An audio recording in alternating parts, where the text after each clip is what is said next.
Hello, thank you for staying with us. Now, as part of our Women's Month celebration, we have the privilege of speaking with Dr. Gabby Malope, the founder of Toutele Agriculture College, which is revolutionizing agriculture education in South Africa. Dr. Gabby has empowered countless students, particularly women, through the college's 18 AgriSETA-accredited qualifications. She's also a prominent figure in the Corteva Agriscience Women Agripreneur program. Dr. Gabby, thank you so much for coming on to the show. Thank you so much for having me, Hugo. So let's start off with where your love for agriculture came in and how it then translated into a number of colleges, particularly aimed at rural young women as a start across the country. Thank you for the question. Amazing. It's actually a time where I got a second chance. So in 2006, I was involved in a car accident and that left my brother to pass away and me left in a crippled state. And during my therapy and treatment time, I would then assist my mother do her mini garden in the back, but then it became part of my therapy. But taking it back, because during the accident, I actually went into some amnesia, and I lost part of my childhood memories at that time. So when we were busy doing that, and then I realized that I actually have love for this, and my mother wanted me to study psychology, which I did diligently and gave her the qualification. While doing that, I was actually taking courses in agriculture while she's not even aware. And then I put the qualification together. Then later I got to be given an opportunity to study agriculture in KZN. And that's where my whole career, my vision, my purpose actually rebirthed, you know, and I was now able to walk. And I saw how much it has rehabilitated me and captured me from going into depression. So that was my ground where it started. It was because of a second chance from 2006. And I started being physically fit in 2010. So 2006 to 2010, I could not do any physical movement. So that was my rehabilitation, but a second chance part. Now, we'll call you Dr. Gabby, but you are a professor, multiple qualifications, including 2 master's degrees. You are doing a third, you're doing stuff in artificial intelligence. So, I mean, you could pretty much do whatever you want as far as career is concerned. So why is agriculture critical, particularly in environments where this month we're celebrating women like yourselves across the country, and also where there are high rates of unemployment, particularly for young people?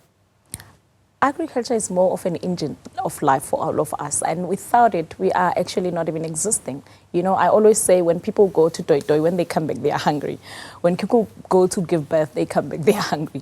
They want to feed their kids. So, and when you look at it, our cycle of life, you know, it revolves around farming. And now more than ever, we have a very vast and unsaturated space of agriculture in our industry.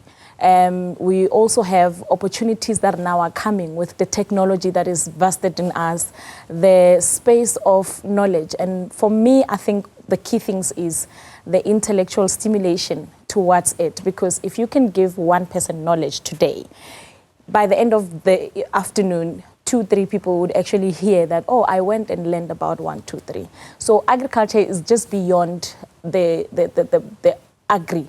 There's a culture part on it. You know, we had a webinar the other day, and we were just indicating how the agri and the culture, so it's not just it's our lifestyle. So the culture part of it, it's our sustainable model in communities and in family, and every family needs agriculture on a daily basis.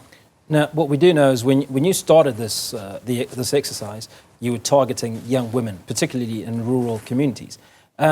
But the reaction was that even the young boys, the young men in the same communities wanted to be a part of this.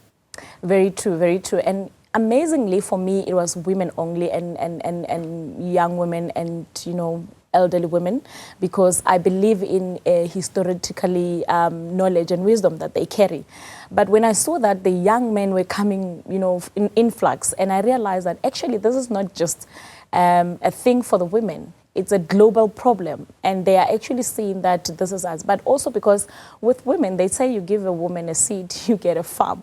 And that's entirely true. Our families, our livelihood has always been sustained by women. Without women, we actually just, you know, boxes that are not having corners. So with young men coming on board, I think it stimulated me even more to actually just build more radar to see what more can we energize them into. But it also was a cap to say our young men are not going to fall into, in circumstances. They are now going to channel their anger, their space, their struggles into farming. But now, young men of South Africa has now taken over, but they are now complementing each other with young women in agriculture. So the space is now becoming more sexier for young people to come into farming. So let's talk about the success stories. You've been doing this for several years. So you're one of those people that's obviously set up a number of colleges. Those colleges are littered around the country.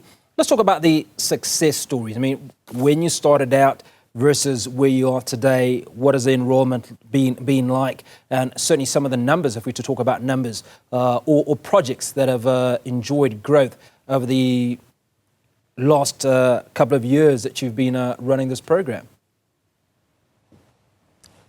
Thank you. So the most amazing programs that I would say I've done was to do the RPL, which is recognition of prior learning.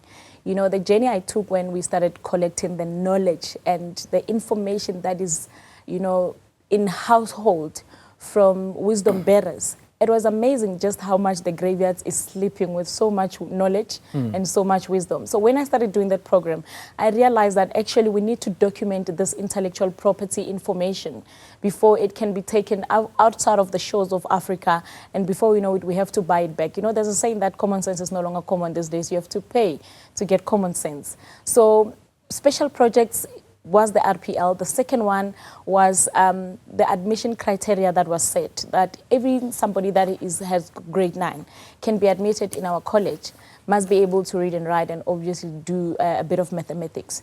But seeing the model of our program turning to 70% practical, 30% theory, it was an amazing thing, because then it started opening up for those that were not qualifying in other institutions. But again, agriculture has got a Lexit, submissive and accommodative program model that sets apart somebody who has been rejected by certain programs because of standardization, because of the lacking, if it's not fit enough for them or they are not actually in the best base for it. So definitely those, and the growth of the institution. It's been 10 years, and I started this institution with 700 rand back in the day, because I asked myself that if I got a learnership, how many more Gabbies are out there that need the same opportunity, who could not have known how to fill up? I mean, my first form was not filled by me, it was filled by my mother's best friend, and she heard about this opportunity, and she didn't even know that I was going to be pushed down in KZN, where I've never been, never spoken the language or even the native cultural basics. I had no idea. But when I got there, I realized I'm alive. And I always tell people, even if you can offer me 100 million and say, come back to Gauteng, I'll never come back to Gauteng. Because for me, I don't want to leave a fertile land and move back to concrete jungle. And this is what we are afraid of as young people, to leave our comfort zone and space out. So what would you say are the biggest challenges facing South Africa's agricultural sector today? And how can education and women's leadership help address these challenges? Never go to agriculture as a try-up, and never go to agriculture as a quick money-making scheme, because this is where everyone takes a detour. Women in agriculture have got faceted, but I don't think the support and the policies are accommodating this particularly. Like, we've got policies that are not curated by us, people who are doing the work in the ground. We've got academies and articulations that were not curated by us. The business model is not an African business model, because if you teach me in this community, this is why I applied the communal rural colleges, where I don't want to move a child to come and study in a concrete jungle in Joburg or in Durban CBD in order for them to go back and start and do practical in a different soil. I want them to study when they are, where they are, and the parents don't have to spend money and losing their child to drugs and whatever that happens in the cities. And then they have to start learning the whole process of the soil back after they've done the training. It's not going to be impactful. But if they start doing it, then their parents and their families, they see that they're started, they will all join in. That family is going to be turning their life around, because it's the motivation that will come from saying, how this one has started, can't we just join in? And we are not fully supported, I must say this.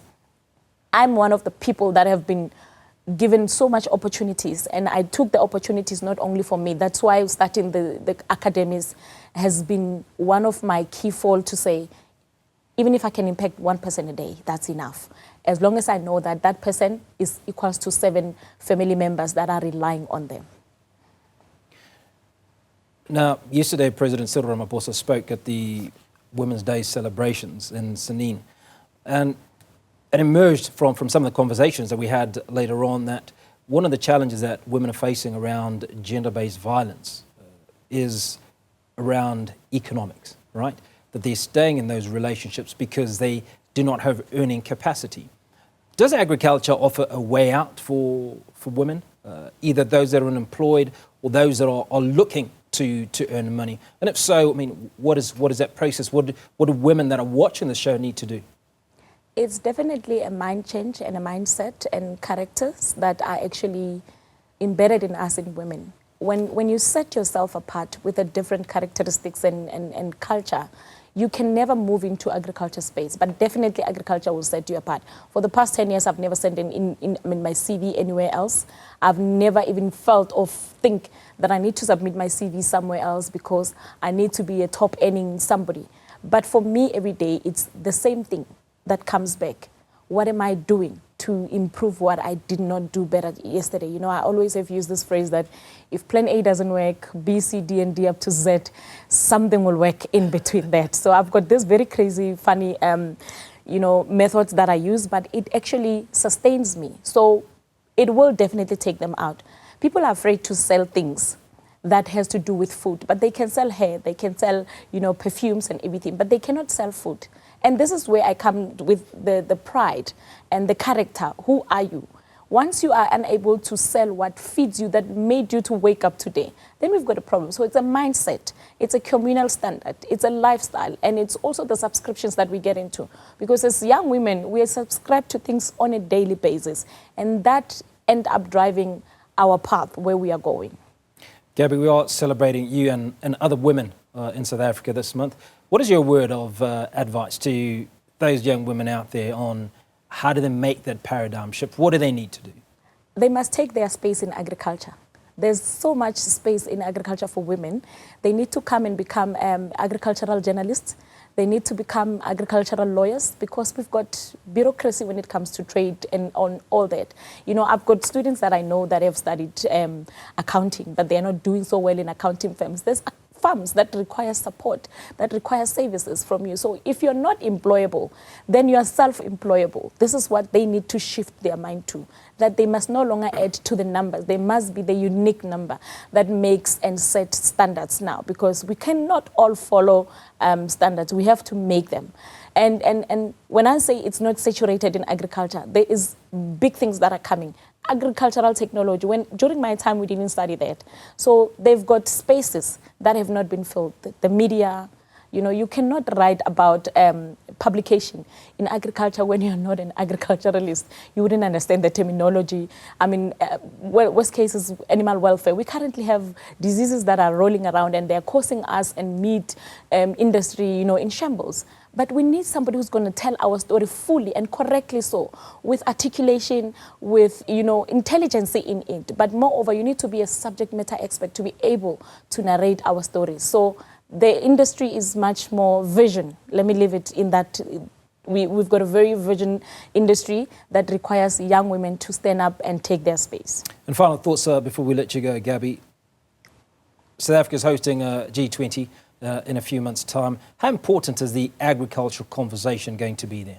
I believe they're making the rest of, if not half of the conversation about it, because then they must not even have lunch on that conference. Because if they're going to eat and then agriculture is a part portion of their discussion, it's definitely an overflow, because how are we discussing things that are now sustaining us to be able to be in this fitness and nutritionalize to be able to continue carry up these discussions. So for me, it's important that in any discussion conferences that Africa or anywhere else when we host, I mean, in media platforms, if we are spending 5 minutes to just discuss anything that has got to do with agriculture, we are not doing justice to the industry at all. Gabby, appreciate your time. Thank you so much for coming on to the show. Thank you. Gabby Malope, founder and director of Toutele Agriculture College, one of the individuals that we are discussing with and celebrating this month as we take a look at International South African Women's Month.